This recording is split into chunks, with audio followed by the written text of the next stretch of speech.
joie, oui, oui, oui. Écoutez ça, oui, oui, oui. Ladies in action en Kaila.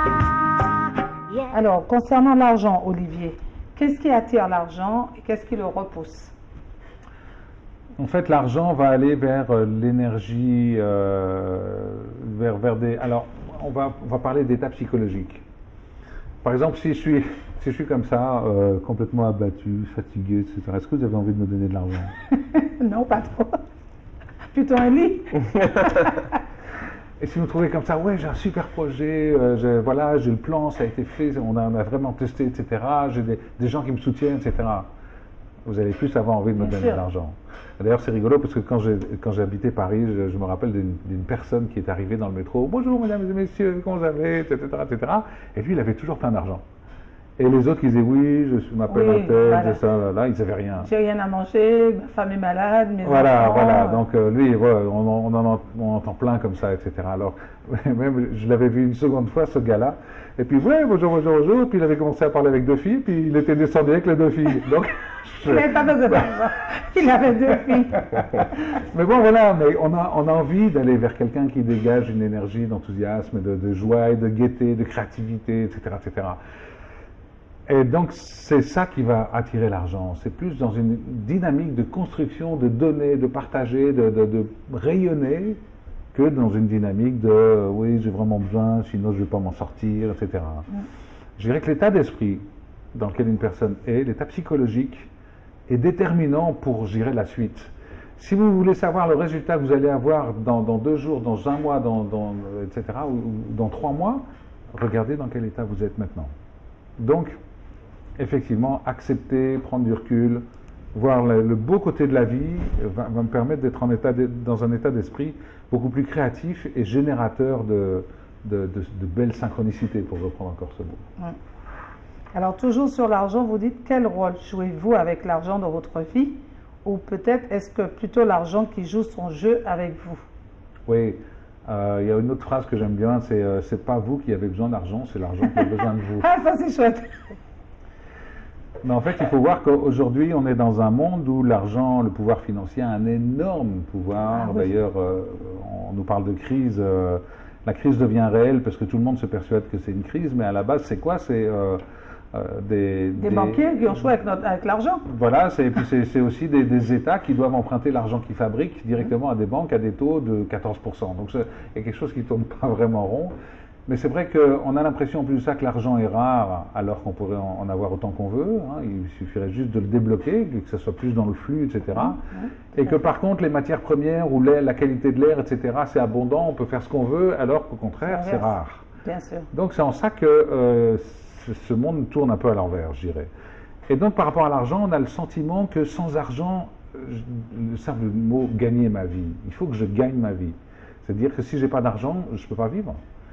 Si j'ai plus d'argent, je vais me retrouver à la rue, etc., etc. Il y a tout un tas de croyances. Eh ben, on nous assène ça toute la journée. Hein. Voilà, même les enfants à l'école, au CP, on leur dit, si tu ne vas pas à l'école pour gagner ta vie, eh ben, tu n'auras rien. Voilà, si tu n'as pas un métier, tu ne pourras pas vivre, etc. Voilà. Un peu le système capitaliste. Voilà, donc c'est bon, capitalisme, bon, peu importe le système, mais c'est vraiment ce conditionnement qui fait qu'on a un rapport à l'argent qui est délicat et on est presque... je dirais, stressé rien que de parler d'argent, comme vous parliez tout à l'heure du rendez-vous avec le banquier. Alors que si on voit l'argent plutôt comme un attribut qui va venir m'accompagner parce que je me dirige sur le chemin de mon but, à ce moment-là, je n'ai pas besoin d'avoir, ou en général, hein, une personne n'a pas besoin d'avoir des milliards sur son compte. Si elle est simplement persuadée qu'elle aura toujours ce qu'il lui faut pour vivre tous les mois. Hein? Et alors, de quoi j'ai besoin pour vivre? Alors si on regarde encore une fois le conditionnement, on va vous dire que pour être heureux, il faut vous laver les dents dans une superbe cascade avec plein de beaux jeunes hommes et plein de belles jeunes filles, parce que c'est là que vous allez vraiment être heureux. Mais c'est pas ça le bonheur, ça c'est une image du bonheur.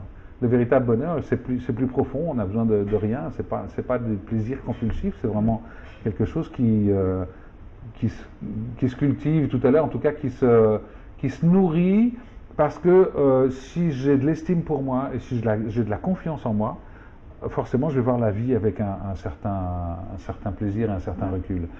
Le problème qu'on rencontre beaucoup, c'est justement ce manque de confiance en soi et ce manque d'estime de soi chez la plupart des individus. Pourquoi? Parce qu'ils ont été conditionnés, en tout cas dans notre société occidentale par rapport à la société orientale, par un système de punition-récompense. Si tu fais pas ça, tu vas être puni. Souvent. Donc fais ça pour être récompensé. Et donc un enfant, il a vite fait de se dire, mais alors si je suis puni, c'est que j'ai fait quelque chose que papa ou maman n'aiment pas, et donc ça veut dire qu'il ne m'aime pas, ou en tout cas, si je veux qu'il m'aime, il faut que je fasse autrement. Donc il va commencer à se dire, il y a une partie de moi qui n'a pas le droit d'être aimée. Et c'est un peu cette séparation. Moi, il y a une partie aimable qu'on va aimer, qu'on va apprécier chez moi, que là je vais être récompensé, mais il y a une partie de moi, j'aimerais bien faire ça, mais si je le fais, je vais être puni, on ne va plus m'aimer, donc cette partie, elle n'est pas aimable. Et donc chez un être humain, en fonction, je dirais, de ce conditionnement, il va avoir cette partie-là va être plus ou moins grande. Et quelqu'un qui ne s'aime pas et qui n'a pas confiance en lui va avoir beaucoup de mal pour avancer. Et donc la première chose que je vais vraiment amener les personnes à faire, c'est à s'aimer eux-mêmes. Parce que s'ils s'aiment eux-mêmes, ils vont pouvoir donner plein d'amour autour d'eux. Et comment on fait pour s'aimer alors? Qu'on s'aime. On n'arrive même pas à aimer l'autre. Ça commence par déjà se pardonner soi. Oui, je fais des choses qui n'étaient pas forcément bien, mais ça fait partie de mon chemin. Ça fait partie de mon expérience. Et puis, au fond de moi, je sais quand même que je suis quelqu'un de bien. Et voilà, et c'est ce quelqu'un de bien que je vais vraiment aller maintenant cultiver, développer. Et puis, je vais regarder, par exemple, toutes les fois où j'étais content de moi. Qu'est-ce qui se passait quand j'étais content de moi? Et si je me dis, ben voilà, si je reprends les éléments de ces différentes situations où j'étais content de moi et puis que je les ramène aujourd'hui dans ce que je suis en train de faire, comment je peux modéliser, on appelle ça modéliser, tout ça, pour vraiment l'appliquer maintenant et aller vers quelque chose qui va vraiment me plaire et où je vais me sentir vraiment heureux d'être moi. D'accord. Ouais. Est-ce que vous avez l'impression que les gens ont moins d'estime d'eux maintenant, dans les 20 ou 30 dernières années, que 50 ans en avant, en arrière plutôt? Alors 50 ans en arrière, j'avais 3 ans. Oui, mais vos grands-parents, 50 ans en arrière, vos grands-parents, vos parents, vous les avez connus.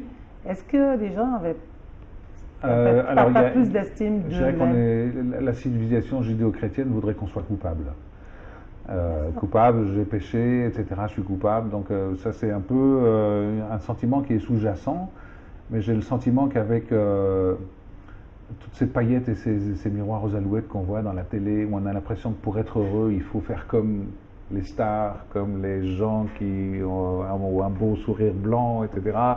Et donc qu'on se compare avec une vie où c'est plutôt la routine, le train-train, et puis il faut que j'aille faire un boulot qui ne me plaît pas forcément, etc. etc. Je pense qu'il y a une matière à ce que l'estime de soi soit mise à mal aujourd'hui dans notre société par rapport à il y a quelques dizaines d'années, oui. Mais allez, on passe par là, mais c'est pas grave, on continue, on va vers le beau, non? Oui. Vous parlez du balancier d'énergie positive. Qu'est-ce que c'est que le balancier d'énergie positive? Le balancier, c'est justement ces organisations qui nous gouvernent. Hein, et alors, moi j'aime bien faire Alors, par exemple, si j'ai envie de créer un parti politique. Ouais. Moi, j'ai envie d'en créer un. Voilà, bon, alors vous allez commencer par... Tous les RMI. Voilà, ok. Tous les gens qui sont pas contents. D'accord, ok, vous avez l'air du monde. Hein. Donc vous allez d'abord faire une affiche, organiser un premier meeting, et puis alors là, il y a des gens qui vont venir vous rejoindre, et puis qui vont en parler autour d'eux, et puis ça grandit, et puis alors là, toutes ces personnes sont en train de donner une énergie positive à un balancier, c'est-à-dire qu'au fur et à mesure, l'organisation va prendre de la place et prendre de la place. Et tous ces gens-là sont en train de donner une énergie positive pour faire avancer le balancier, pour le construire, pour le faire grandir. Mais il y a d'autres personnes qui vont dire, mais qu'est-ce que c'est que ce parti politique pour les gens qui ne sont pas contents? Tu parles d'une ambiance qu'il doit y avoir là-dedans, mais il vaut mieux aller dans un parti politique de gens optimistes qui sont heureux d'être riches, par exemple. Voilà, je dis n'importe quoi.